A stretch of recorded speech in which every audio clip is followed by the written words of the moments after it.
Glória a Deus. Motivo de alegria estarmos mais essa vez na casa do Senhor, louvando, adorando, bendizendo, glorificando o teu santo nome. Glória a Deus. Enquanto eu falo, eu peço aos amados que abram a vossa Bíblia em 1 Samuel, capítulo de número 8.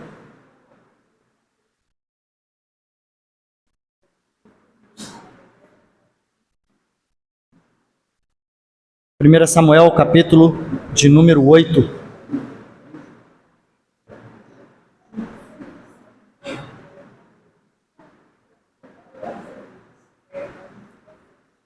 Hoje nós estivemos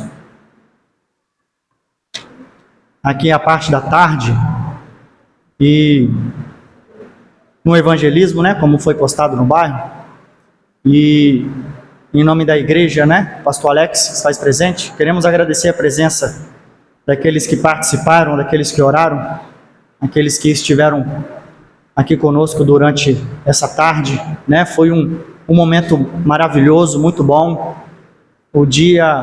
O tempo ajudou, Estava fresco, começou a chover logo lá na hora do culto, mas nada que atrapalhou aquilo que Deus tinha colocado como propósito. Quero colocar o pastor Marcos em oração, a tua família, amém, porque são pessoas que realmente dedicam tempo a um momento como esse, pastor? São verdadeiramente homens e mulheres de Deus que dedicam o tempo que tem para esses momentos, e a gente é agraciado por Deus permitir nós participarmos desses momentos, Fazer um pouquinho, mínimo que for, para ajudar um momento como esse de evangelismo.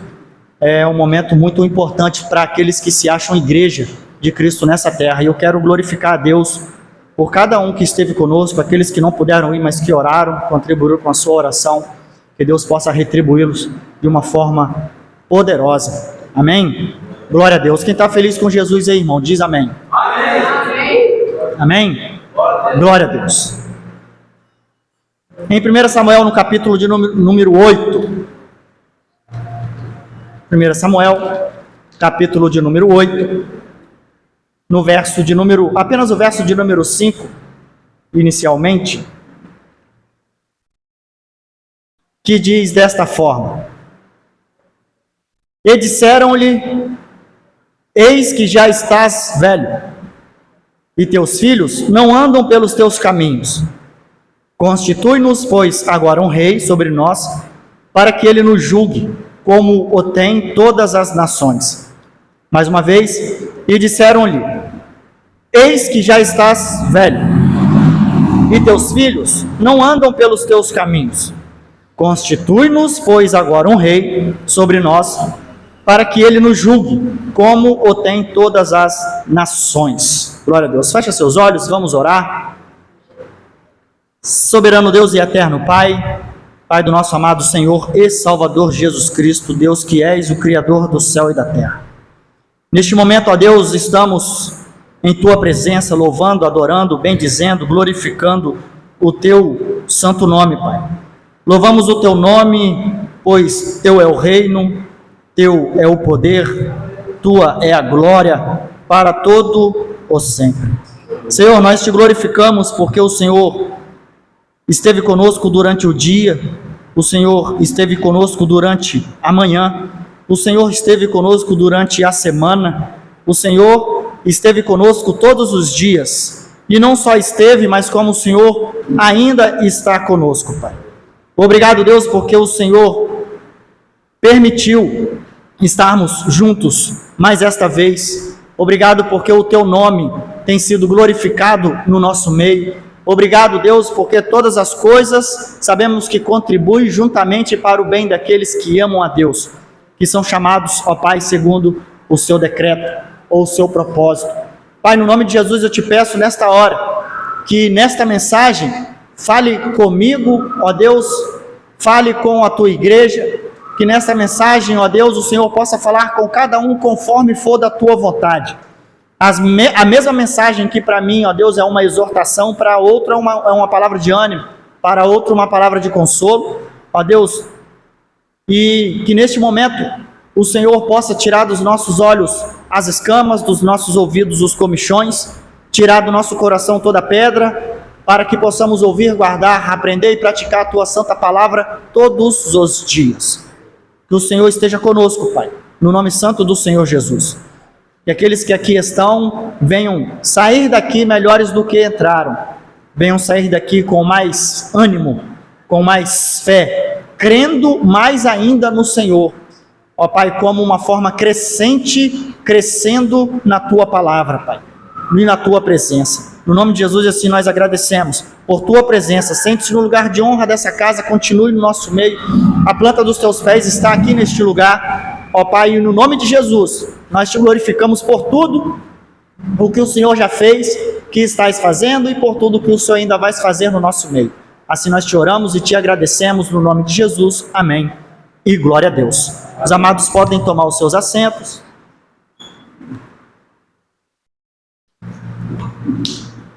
Aleluia.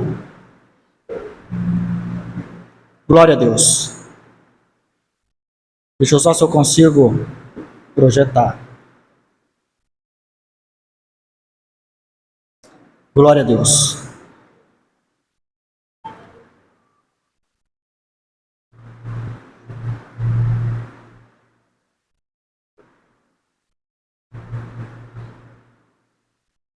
Aleluia, Jesus.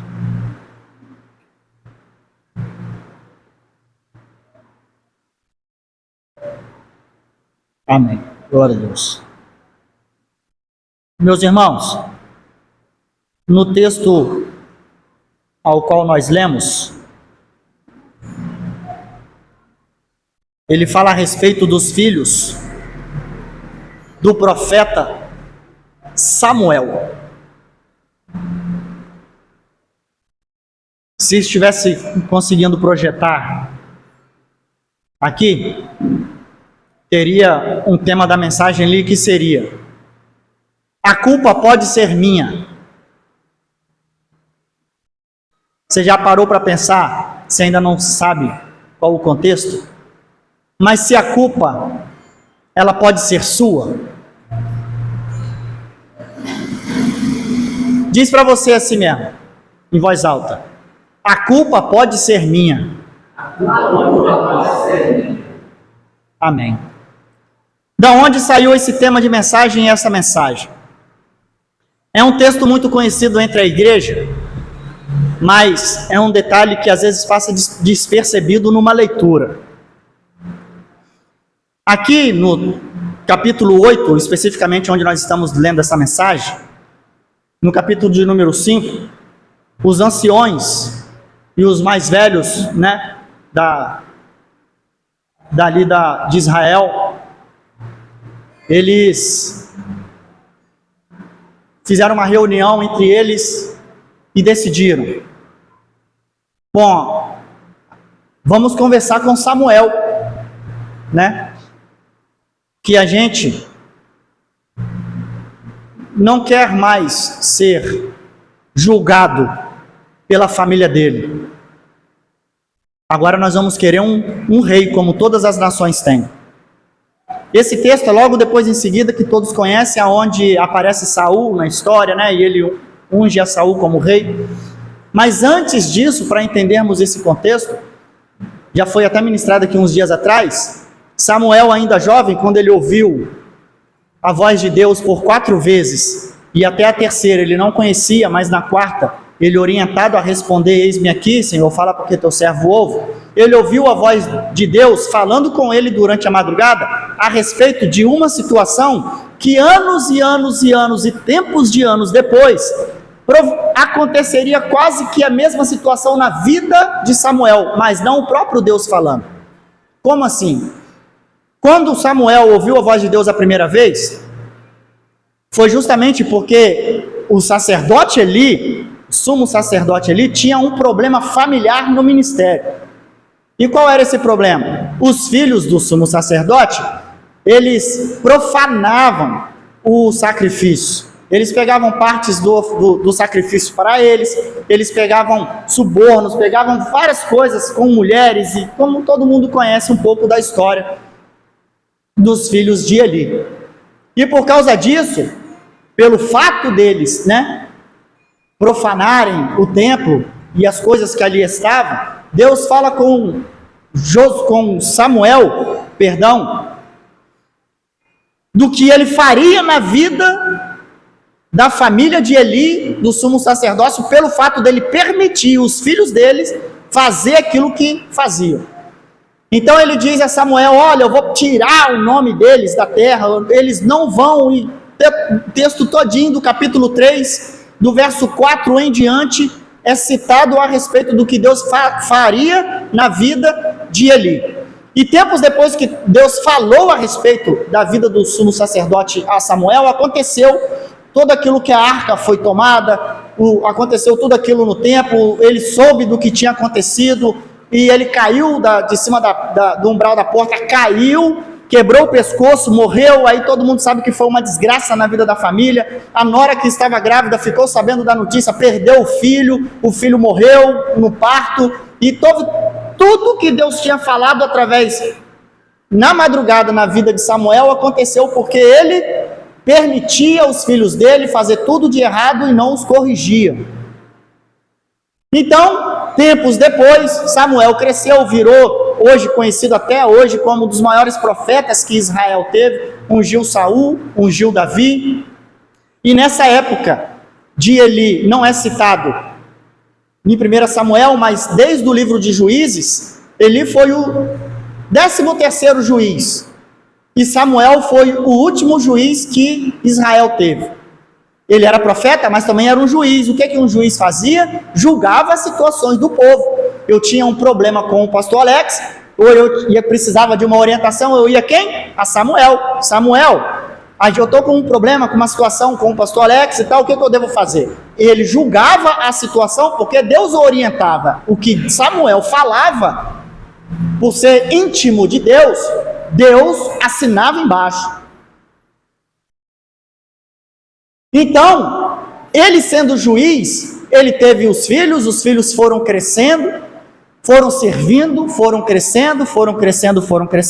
E se a gente ler no capítulo de número 1, do verso 8, no capítulo de número 8, no verso 1, diz: e sucedeu que, tendo Samuel envelhecido, constituiu a seus filhos por juízes sobre Israel. Samuel já estava velho, já não tinha mais aquele vigor todo que ele tinha. Quem conhece um pouco da história do profeta, ele não parava em casa. Ele ia para um lugar, ia para o outro, profetizava e falava, Deus usava, a guerra estava acontecendo, ele ia lá, oferecia o sacrifício antes do povo ir para a guerra. Então ele teve um período muito curto em casa, e os filhos estavam crescendo. Mas quando ele envelheceu, ele foi colocar os filhos dele no lugar. Agora eu vou instituir os meus filhos, Joel e Abias, para poder ser juiz sobre o povo. Só que o povo conhecia a índole dos filhos dele. A índole dos filhos de Samuel era totalmente diferente da índole do profeta Samuel. Então, quando ele diz no verso 1 que ele ia instituir, aí no verso 2 ele diz: e era o nome do seu filho primogênito Joel, e o nome do segundo filho Abias, e foram juízes em Berseba. Porém, seus filhos, no verso 3, não andaram pelo caminho dele, antes se inclinaram à avareza, e tomaram presentes e perverteram o juízo. Então, todos os anciões de Israel se congregaram e vieram a Samuel a Ramá, aonde Samuel estava. Então, todos os anciões de Israel, ou seja, os mais velhos, das tribos, vão conversar com Samuel e falar: não, a gente não quer os filhos dele, porque a gente conhece a índole deles, e aí a índole deles não é conforme a do pai, então vamos falar com eles. Então, no verso 5 ao qual nós lemos, eles chegaram para Samuel e disseram: os seus filhos não andam nos teus caminhos, e agora a gente vai querer rei, como todos as outras nações têm rei para julgarmos. A gente não quer ser julgados pelos seus filhos. Praticamente o verso aqui, mas eu estou conjecturando.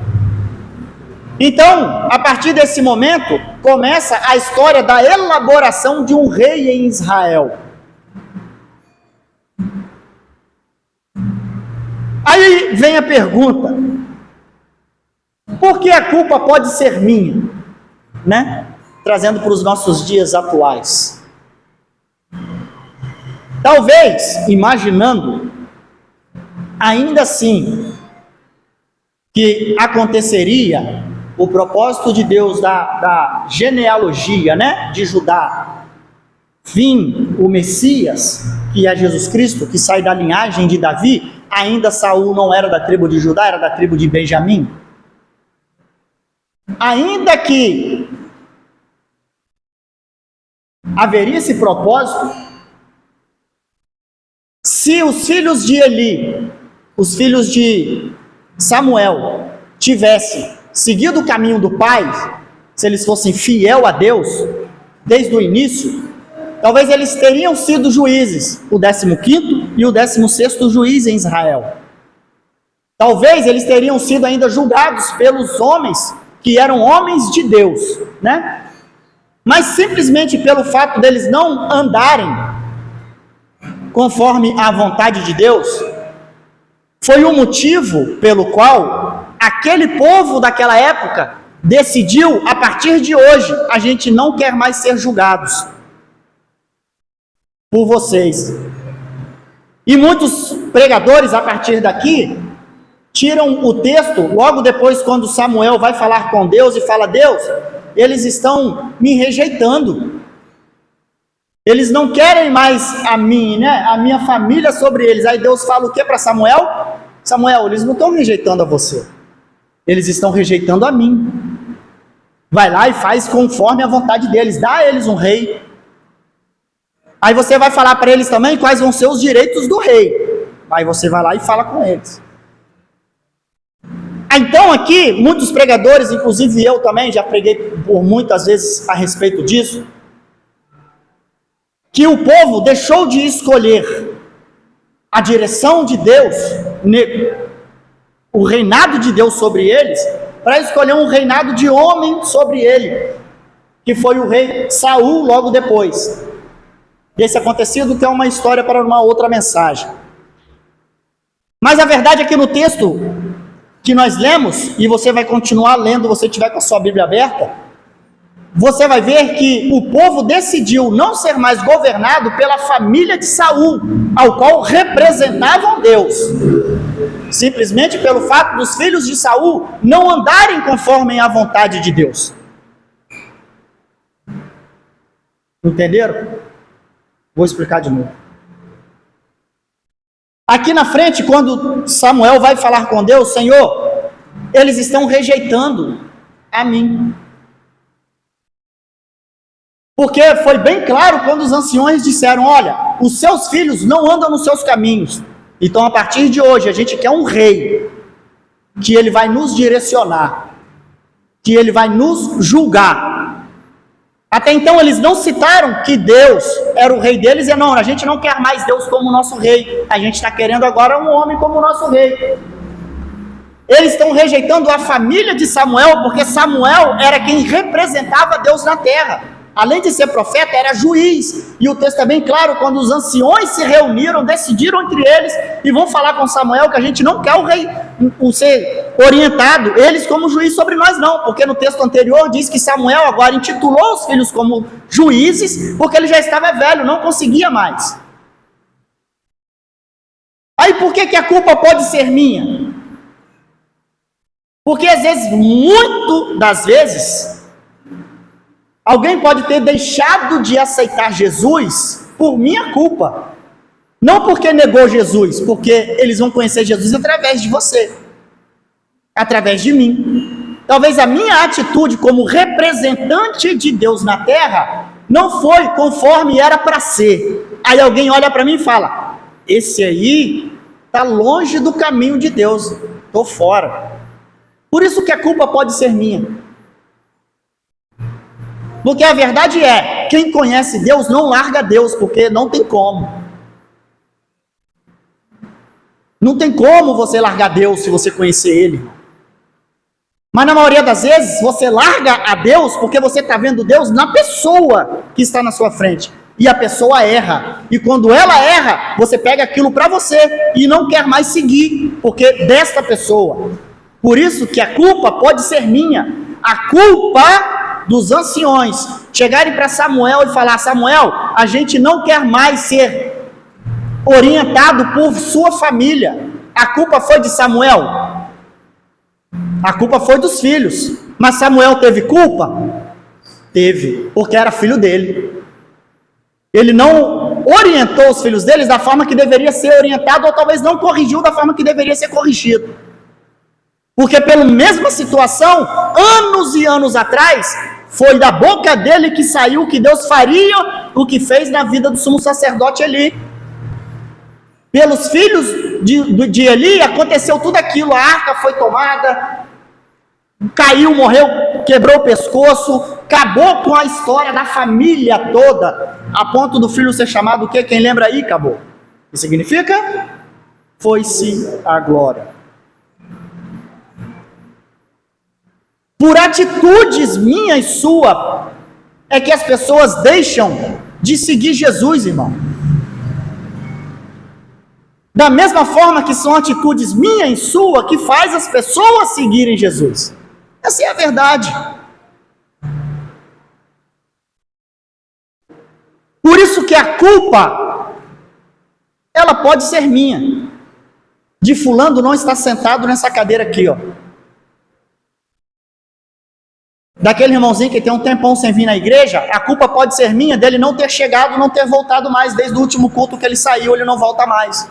A culpa pode ser minha. Talvez a culpa pode ser minha quando alguém se reúne e diz: olha, a gente não quer mais fazer parte desse ministério. Agora a gente quer fazer outra coisa. A culpa pode ser minha. Mesmo sem intenção, a culpa pode ser minha. Você já parou para pensar que a culpa pode ser sua por alguém ter deixado de vir na igreja?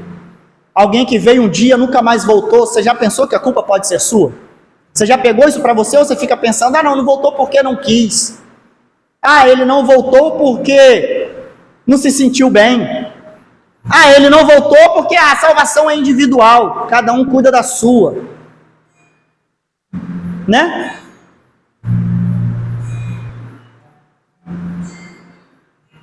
O Deus sabe de todas as coisas.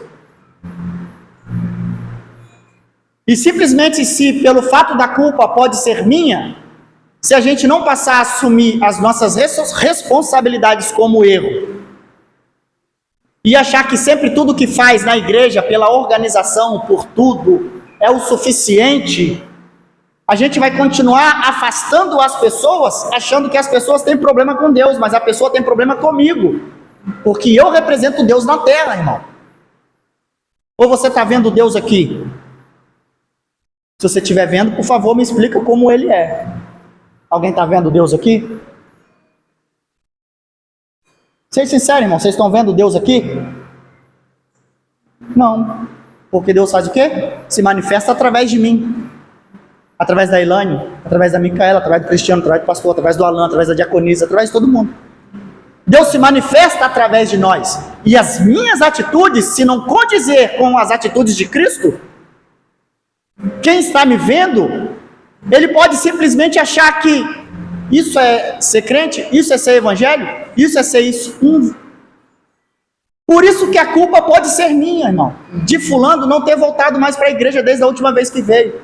A culpa pode ser minha pelo meu vizinho me ver saindo todo dia com a Bíblia debaixo do braço e nunca levantou nele a curiosidade de saber como é ser crente.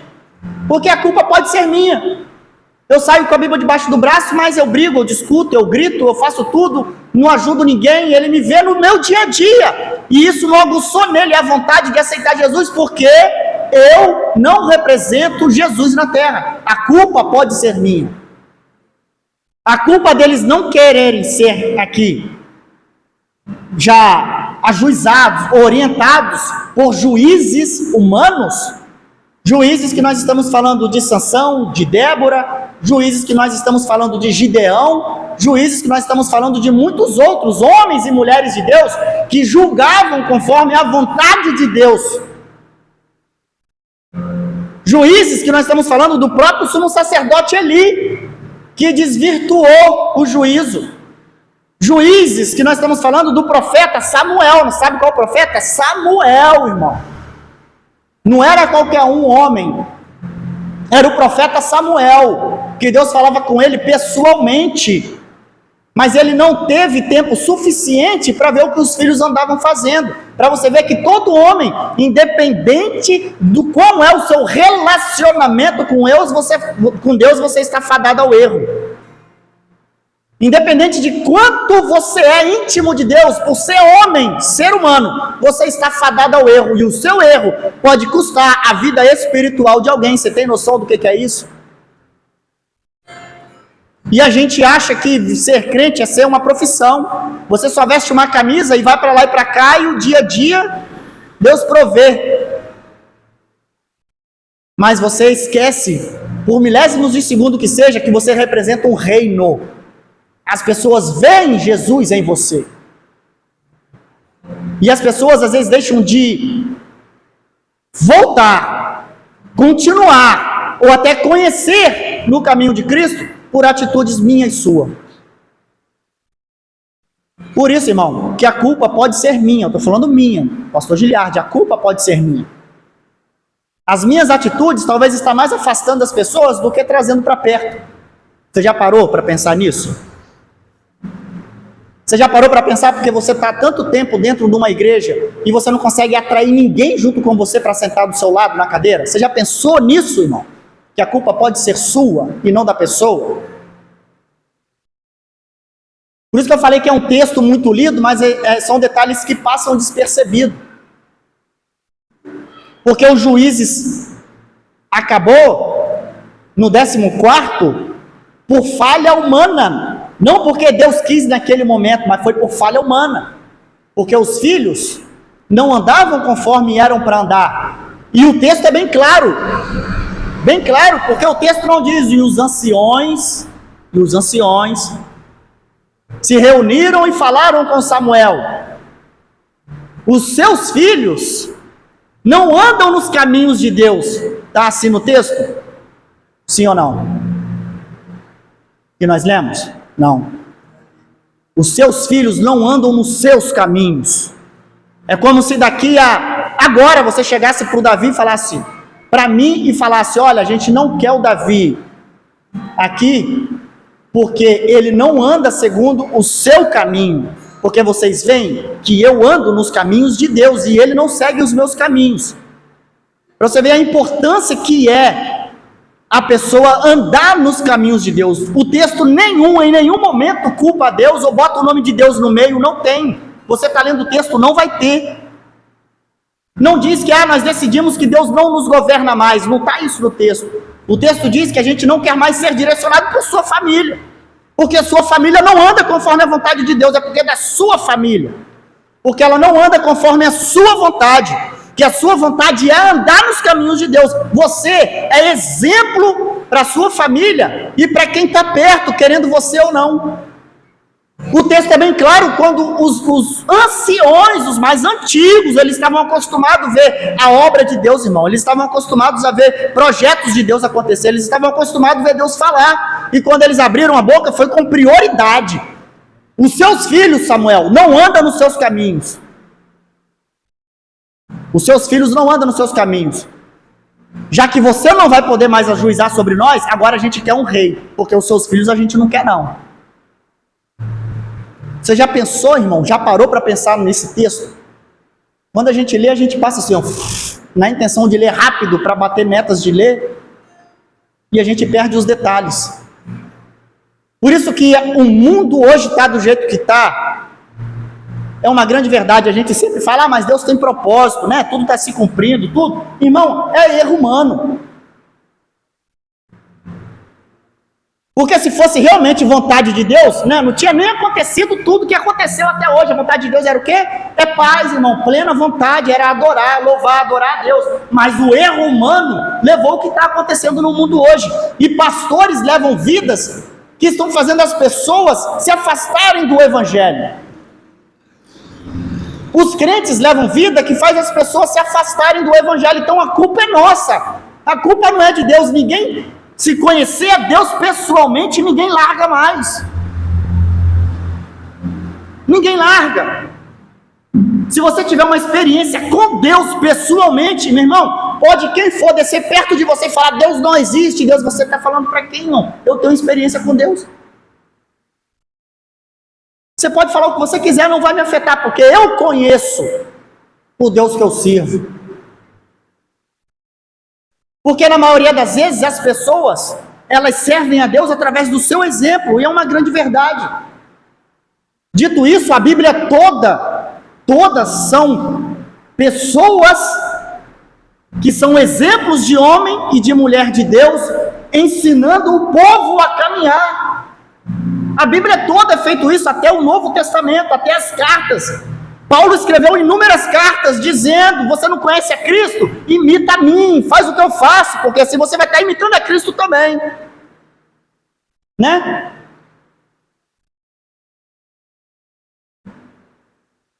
Aí eu falo, como que a gente pode viver de uma forma que a gente vê um irmão que não volta mais na igreja, que afastou, que fez o tanto de... e a gente não se incomoda com isso? Samuel, quando ouviu isso dos anciões, ele desesperou, irmão. Ele desesperou. Ele rapidamente foi falar com Deus, Senhor, o que está acontecendo? Eles estão me rejeitando. Ao ponto de Deus falar, não, pai, não estão rejeitando você não. Eles estão rejeitando a mim, porque sou eu que te dou conselho. Sou eu que dou conselho para você dar para eles. Então eles estão rejeitando a mim, estão rejeitando você. Vai lá e coloca sobre eles o rei que eles estão pedindo. Então tudo existe consequência. Existe a consequência boa e a consequência ruim. Às vezes nós estamos servindo de tropeço para alguém, achando que estamos, bom demais. Se quiser bem, se não quiser, amém, eu estou fazendo. Mas não é assim que funciona. No Evangelho, não. Até o momento que Deus falar contigo, basta, não faz mais. Você deve fazer. Entramos numa discussão esses dias, numa conversa, até a respeito disso. Como que a gente ajuda alguém se você não sabe se é Deus quem está, provando a pessoa? Se Deus está provando a pessoa, não bota a mão não, porque vai sobrar para você também. Mas eu falo, até onde você sabe se é Deus quem está provando a pessoa ou está provando você por não ajudar? Sabe até quando? Até quando Deus falar contigo, não ajuda mais. Ou até Deus falar contigo, não, continua ajudando. Porque eu continuo ajudando, Deus já falou há tempos e está na Bíblia. Então o que a gente tem que ouvir de Deus? Basta, não faz mais. É isso que a gente tem que ouvir. Porque o ajudar já foi nos ordenado. Amar os inimigos já foi nos ordenado. Então a gente só tem que ouvir, não faz mais. Pastor Alex, chega. Deus falar, usar alguém ou Deus falar com ele, basta, chega. A partir de hoje você não faz mais, agora é comigo. Aí ele para na hora. Mas enquanto isso, continua fazendo. E às vezes as pessoas deixam de voltar simplesmente porque a gente parou de estender as mãos. Aconteceu um fato agora recente com um amigo nosso, a família amiga minha de Larissa. O rapaz não quer mais, está desanimado da igreja. E eles estavam indo, estavam caminhando, simplesmente por um ato que particularmente eu não acho muita coisa, Mas são novos convertidos. A gente não tem como comparar a Elaine que nasceu no Evangelho com alguém que aceitou Jesus ontem, Quantas pancadas na cabeça ela já levou, Já está cascudo. Para quem está vindo conhecendo Jesus agora, não tem como comparar,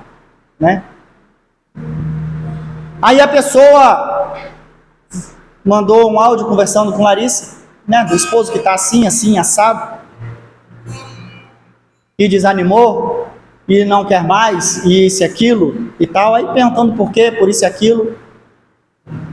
Calma, é uma esperança, tá vendo? A esperança é a última que morre, mas agora ela já morreu, porque Elaine matou ela. E voltando, essa família tem 3 meninos, e os 3 vão para o culto, né? Do mais velho ao menor. E você sabe que menino é complicado segurar, mas ainda se segura. Mas na hora de pegar água, quem pega a água é a mais velha. Por que não? Você é a mais velha, você pega água para os menores. Para não ficar transitando dentro da igreja. Já combinaram isso em casa.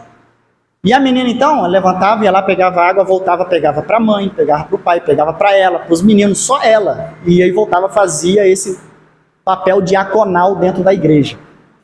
Isso é um papel diaconal dentro da igreja, que ela estava fazendo, no meu ponto de vista. Porque para evitar tumulto, um só faz, né? Aí chegou uma certa pessoa, de frente da igreja, chamou a atenção da menina.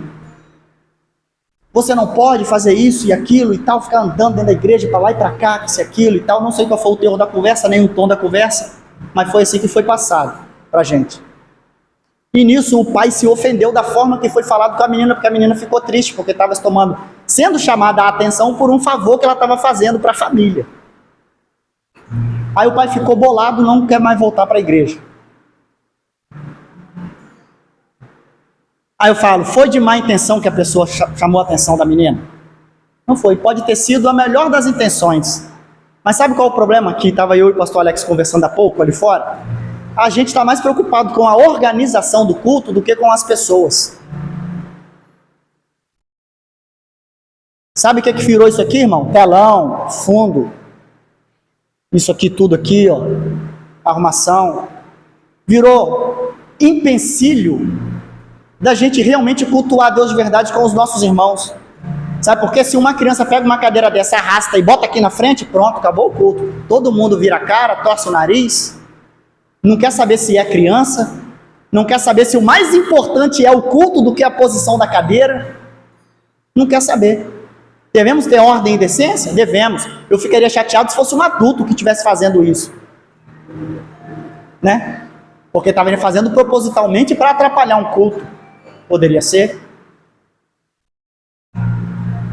Mas eu te pergunto, aonde que Deus falou contigo que é para repreender? Deus falou, não, a partir de hoje, toda criança que andar no culto você repreende. Ou isso brotou no seu coração? Vou fazer isso porque eu acho que Deus está se agradando. A gente está tomando as dores de Deus por tudo. Essa é a verdade. A gente está querendo ser juiz de uma coisa que Deus não determinou nada. E a gente está afastando as pessoas do culto. Se o culto é para atrair as cadeiras, a organização do culto tirou o ambiente. Se o problema é a cadeira, vamos cultuar sem cadeira, todo mundo senta no chão. Vamos fazer igual na África, que as pessoas ficam semanas debaixo de um pé de árvore comendo grilo, sentado em toco. A única refeição que o neném tem é o mamar do peito. Porque estão lá para cultuar e estão preocupados com organização, porque um tomou banho. Imagina você ficar um dia sem tomar banho lá e ficam 2 semanas sem tomar banho. Naquele sol da África, naquele calor da África. E está um colado no outro. Você acha que eles estão preocupados com o odor, com o cheiro, com a roupa que um está vestindo? Porque a mulher está lá dançando e pulando com os peitos de fora, a cultura deles. E eles estão preocupados com isso? Não. A gente está preocupado com roupa, com organização, a gente está preocupado com tantas coisas. Por isso que eu falo para você, às vezes a culpa pode ser minha, de alguém não ter voltado para a igreja, irmão. De ter saído e não voltado mais. Porque o pastor Giliardi é muito chato. Talvez é por isso. A gente está negando o que está na Bíblia? A gente está fazendo alguma heresia? Alguma coisa que está referente aqui? Não, irmão, a gente não está. O nosso papel é pregar a verdade, mostrar Cristo através do Alan. Alan tem que espelhar Cristo, irmão. A gente fala tanto em perfume de Cristo, irmão. Qual é o perfume de Cristo? Me diz, você. Qual é a marca do perfume de Cristo? Chanel? Qual é a marca do perfume de Cristo? Alguém sabe? A gente canta perfume de Cristo. Qual é o perfume de Cristo, irmão? Quem sabe aqui qual é o perfume de Cristo? Qual é o perfume que ele usa? Qual é o perfume que tinha na época? Sabe qual é o perfume de Cristo? É o que exala de você, irmão. Ou seja, o cheiro do seu perfume, ou seja, o odor do seu corpo, porque você está representando ele. Você trabalha na luta, você Você luta, você trabalha, você está com as mãos no arado, porque a Bíblia toda diz isso, que a gente não vai servir no ar-condicionado, se a gente está falando do perfume de Cristo, né? Está dizendo que o obreiro faz o quê? Aquele que larga a mão do arado não é digno, não é? Então você está trabalhando. Quando você está trabalhando, você exala o quê? Perfume? Perfume? Não é. A gente romantiza algumas coisas e cria algumas coisas na nossa mente, e a gente até replica aquilo que é nos ensinado, achando que é isso mesmo, tá bom, tá ótimo. Não tá, irmão. Se chegar alguém aqui rasgado e fedendo, são 2 ou 3 que abraçam o irmão ou chega perto. Ninguém chega porque vai sujar minha roupa, o irmão está fedendo. Já chegou gente aqui mijada, cheio de urina. Um irmão chegou aqui uma vez com fezes. Você lembra do irmão que chegou aqui fedendo, né? Estava escorrendo, irmão. Aí um vem para cá, um vai para lá, um chega aqui para frente, não está aguentando. Irmão, aí você exala o perfume de Cristo aonde? Talvez esse motivo, como o pastor Alex sempre fala, às vezes não é só sobre a pessoa, às vezes é sobre você. Como você vai reagir a uma situação dessa?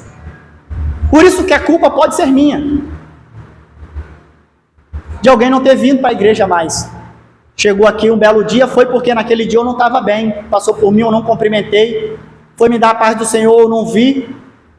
Aquele dia eu não estava legal, aquele dia ela pegou como referência a minha pessoa e não voltou mais. Aí a culpa é de Deus? É porque Deus não agiu na vida dela? Aí se eu falo para você, Deus não estava agindo na vida do povo aqui em Israel com Samuel? Estava, e muito. Eles antes de ir para a batalha, eles faziam o quê? Não, espera Samuel chegar. Samuel tem que chegar aqui primeiro, para ele falar com Deus, para a gente poder ir. As pessoas viam o agir de Deus na vida dele, mas não viam o agir de Deus na vida dos filhos dele. E será que as pessoas estão vendo o agir de Deus na nossa vida o suficientemente para se sentirem seguros perto de nós? Se sentirem seguros a vir você e pedir um conselho? Será que as pessoas olham para você e veem em você confiança o suficiente que eles tinham com Samuel de vir pedir conselho, orientação, e chamava atenção e eles ouviam? Ou eles olham para você como os filhos de Samuel, não tem moral nenhuma? Ou eles olham para você, você é só os filhos de Samuel, você é só filho de Deus, você não é nada, você é só filho dele. Aí todo mundo bate no peito, eu sou filho de Deus, eu sou filho de Deus. O maior exemplo é esse, que nem todo filho segue os passos do pai. As pessoas podem estar deixando de seguir o pai, porque o filho não vale muita coisa.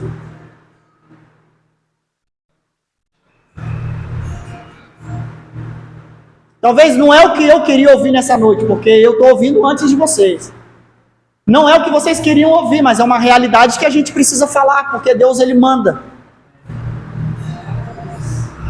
Se eu perguntar aqui para todo mundo, irmão, a sua vida é direcionada por Deus? Quem levanta a mão? A sua vida é direcionada por Deus? Se a sua vida é direcionada por Deus, levanta a mão.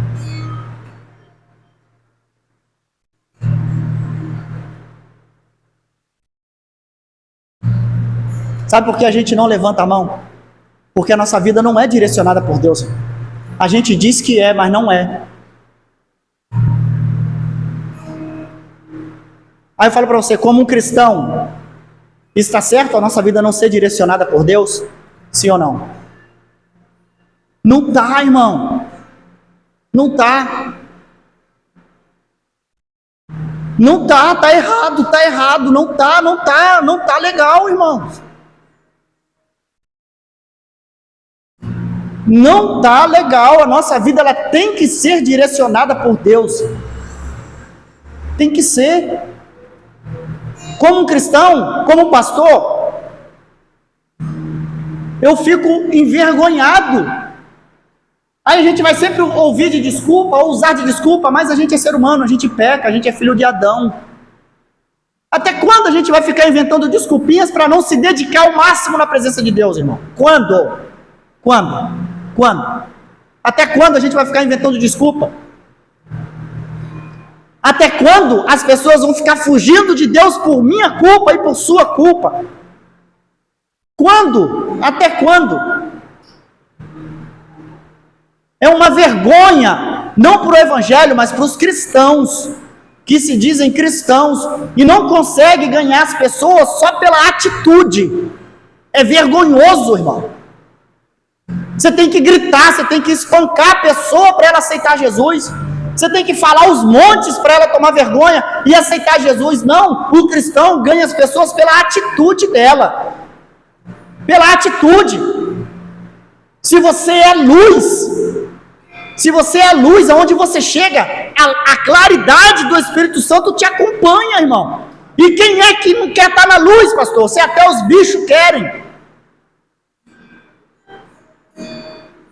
Qualquer lâmpada que estiver acesa aí, em tempos de estar na jura, de bicho, eles correm para a luz e morrem por ela, irmão. Elas ficam rodando lá até cair no chão, tonta e morrer.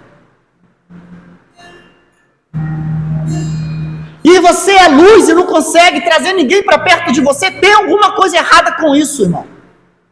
A gente está sendo os filhos de Samuel, não o próprio Samuel. A gente está dizendo que é filho de Deus, mas não segue os passos dele. A gente fala que é filho de Jesus, mas não segue os passos dele. Como é que nós vamos ganhar, irmão, as pessoas para Cristo assim? Por isso que a culpa é minha. Ela pode ser minha, não pode, mas eu assumo a responsabilidade de pessoas não ter voltado para cá por culpa minha, porque eu podia ter ido atrás, as pessoas podiam ter aceitado Jesus lá, se no momento eu tivesse falado, abrido a boca para falar de Jesus na hora.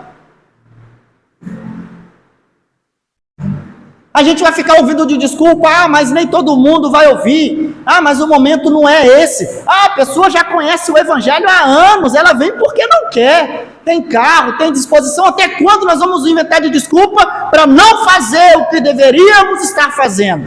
Até quando?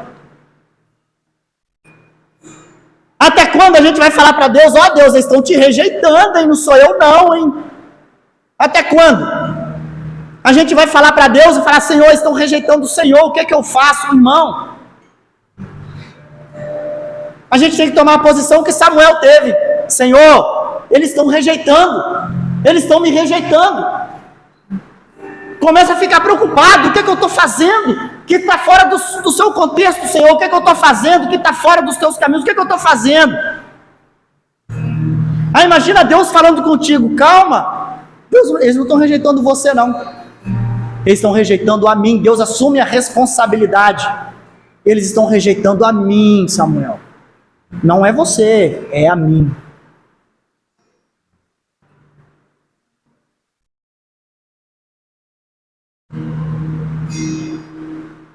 E a gente fica preocupado com poucas coisas. Já estou terminando. Aí eu falo para você, estava conversando com o meu pastor Alex ali fora, antes do culto um pouquinho, e ontem tivemos um dia agitado, né?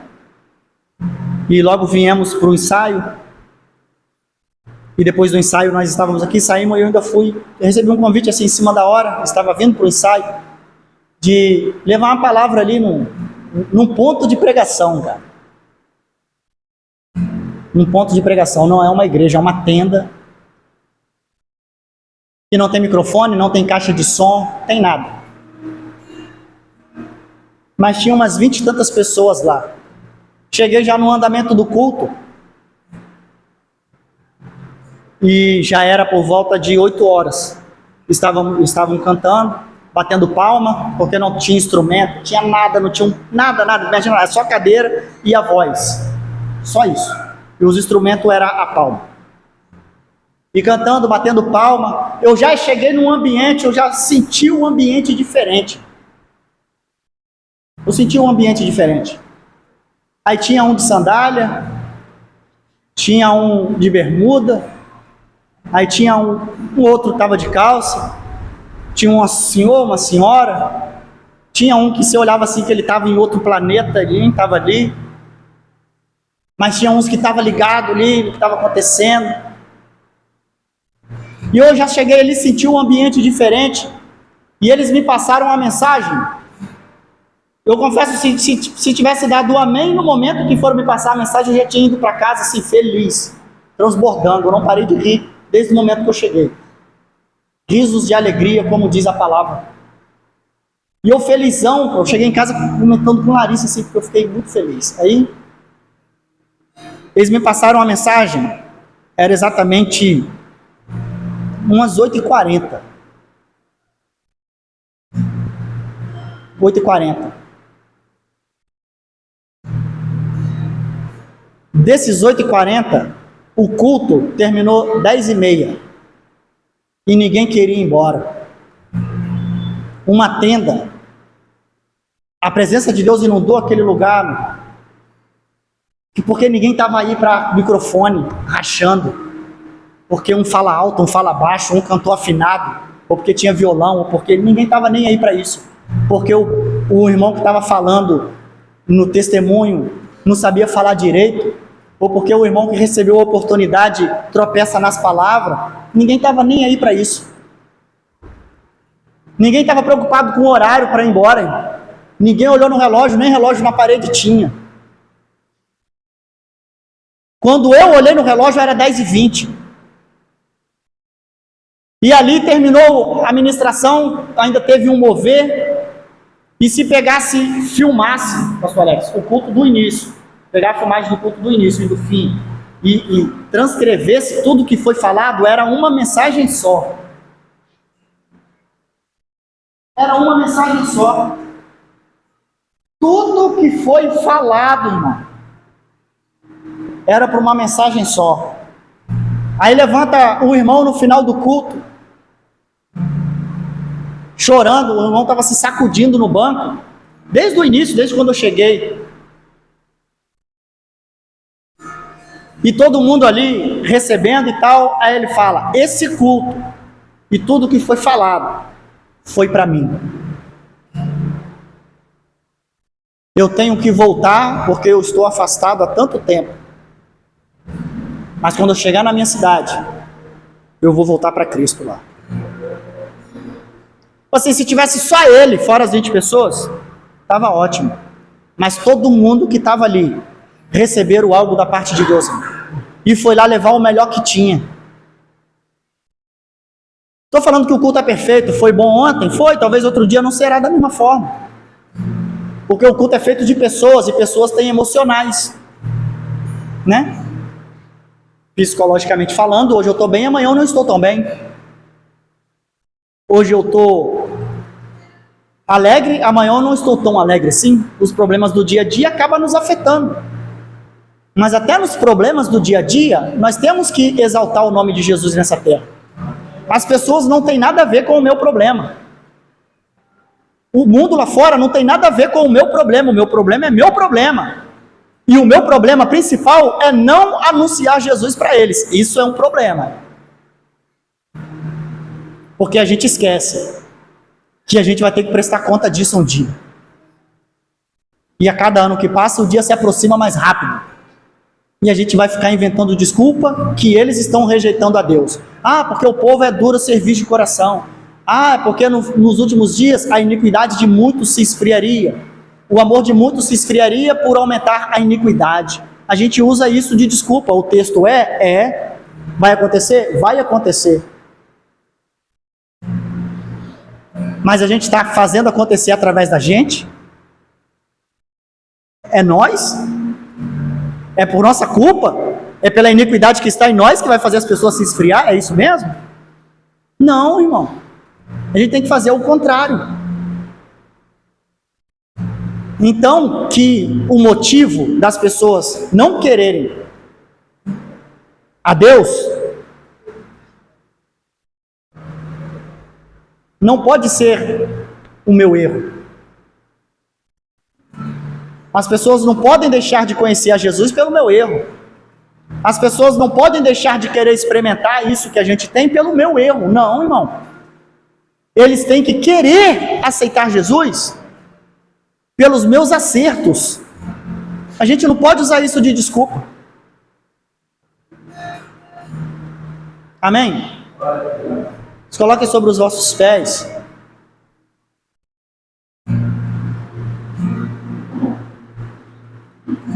Peço desculpa aos irmãos pelo avançar dos minutos. Peço perdão aos irmãos pelo tropeçar nas palavras. Peço perdão aos irmãos se em algum momento eu expressei algo de mim. Mas o que eu quero expressar de mim é que nós não podemos mais inventar desculpas para deixar de servir o Evangelho. Talvez se a gente começar a pensar, a culpa pode ser minha, daquela pessoa não ter voltado, vou mandar um alô para ela. Talvez a culpa pode ser minha, que fulano de tal lá não sei aonde não quer conhecer a Cristo. Ou talvez a culpa pode ser minha, que alguém fala, todo crente é safado. A culpa pode ser minha, de muito cristão estar tentando, indo para o candomblé, para outras denominações aí religiosas. Porque eles não conheceram a Jesus através de mim. Jesus é revelado às pessoas através das suas atitudes. Bota isso na sua cabeça. Jesus é revelado às pessoas através das suas atitudes. O mais difícil, e sempre quando eu lembro, eu me emociono, João Batista anunciou um Jesus que nem ele mesmo sabia que tinha ali. Aí você, nossa irmão, você está falando besteira. Não, ele não sabia. Ele estava anunciando um Jesus, um evangelho que ainda o evangelho não existia. Ele ainda estava anunciando um evangelho que ainda viria a existir e morreu por isso. Exemplo, é porque quando Jesus estava realizando os milagres, ele já estava preso. O que ele disse para os discípulos dele? Vai lá, pergunta para ele se é ele mesmo que nós estamos esperando ou se nós devemos esperar outro. Ele não sabia. Aí os discípulos vão lá e perguntam, meu mestre lá, João perguntou se é você mesmo. Ou se a gente deve esperar outro. Aí Jesus vai e anuncia para ele o que vocês estão vendo. Cegos enxergando, paralíticos andando, endemoniados sendo curados, enfermos sendo sarados. Vai lá e fala para ele o que vocês estão vendo. Aí eles correm lá e anunciam a João a ele mesmo. A gente viu isso. Aí você sabe como que as pessoas vão ver Jesus em você? É só você falando? Jesus podia dizer o que para João, para os discípulos dele? Não, pode ir lá, fala que sou eu mesmo. Qualquer falso profeta fala. Vai lá e fala. Jesus fez com sinais. Mostra, vai lá e fala para ele o que vocês estão vendo. O que vocês estão vendo? Jesus não tem uma vírgula sequer da conversa que ele diz, não, fala que sou eu mesmo. Pode falar que sou eu o Filho de Deus, o enviado, fala que sou eu. Ele falou, não, olha, vê o que vocês estão vendo. Quais são os sinais que vocês estão vendo? Aí se alguém viesse perguntar isso para você, o que você faria? Você é filha de Deus? Aí você vai falar, não, eu sou. Aí você fala o quê? Eu sou. Você é filha de Deus? Eu sou. Eu aceitei Jesus. Todo aquele que aceita Jesus e é batizado é filho de Deus. Fora disso é criatura. É o verso que a gente usa. Mas aí se alguém chega para você, o que é ser filho de Deus? Aí você tem autoridade, autonomia para falar, olha para mim, veja o que eu estou fazendo. Você está vendo as pessoas serem transformadas? Quando eu estou perto? Você está vendo um casal que estava se separando, reatando porque eu sou amigo deles? Você está vendo fulano de tal porque eu estou lá? Será que a gente faria isso? Lembre-se disso. Jesus é revelado através das suas atitudes. Se Jesus quiser aparecer para alguém, ele vai aparecer. Mas ele te deu uma missão: revelar o reino dele através das suas atitudes. Então, quando alguém não estiver mais vindo à igreja, quando alguém não quiser ouvir de Jesus, quando alguém não quiser caminhar ou parou de caminhar contigo, primeira coisa que você deve pensar é: a culpa pode ser minha. Vou procurar saber se a culpa pode ser minha mesmo. Liga, manda uma mensagem. Se a pessoa falar, não tem nada a ver contigo, tal, não, então tá beleza. Mas vai que é culpa de alguém. As nossas atitudes influenciam nas decisões das pessoas, irmãos. As nossas atitudes influenciam nas decisões das pessoas. Amém? Glória a Deus. Soberano Deus e eterno Pai, Pai do nosso Senhor e Salvador Jesus Cristo, Deus que és o Criador do céu e da terra. Neste momento, Deus, nós te agradecemos por tua palavra, por tua mensagem. Obrigado, Deus, pela correção, pela exortação que o Senhor me deu. Obrigado, Jesus, porque mostra o teu amor para conosco, mostra a sua fidelidade para conosco. Nos ensine, Deus, a verdadeiramente ser representantes do teu reino nessa terra, ser a tua imagem, a tua semelhança. Nos ensine verdadeiramente, Deus, exalar o seu amor, o seu perfume. Que o seu amor venha exalar de nós, ó Deus, através de nós, mesmo nos momentos mais difíceis para nós como seres humanos. Nos ensine a ter ânimo, a ter controle, a ter vontade, a ter domínio próprio, para podermos fazer a sua vontade, Senhor. Nos ensine. Às vezes achamos que estamos fazendo é certo, mas o certo é fazer a sua vontade. Às vezes achamos que o que queremos fazer é o propósito que o Senhor nos deu, mas o certo é fazer o seu propósito. Por isso, Pai, queremos neste momento que o Senhor nos ensine e nos faça enxergar que a culpa pode ser nossa,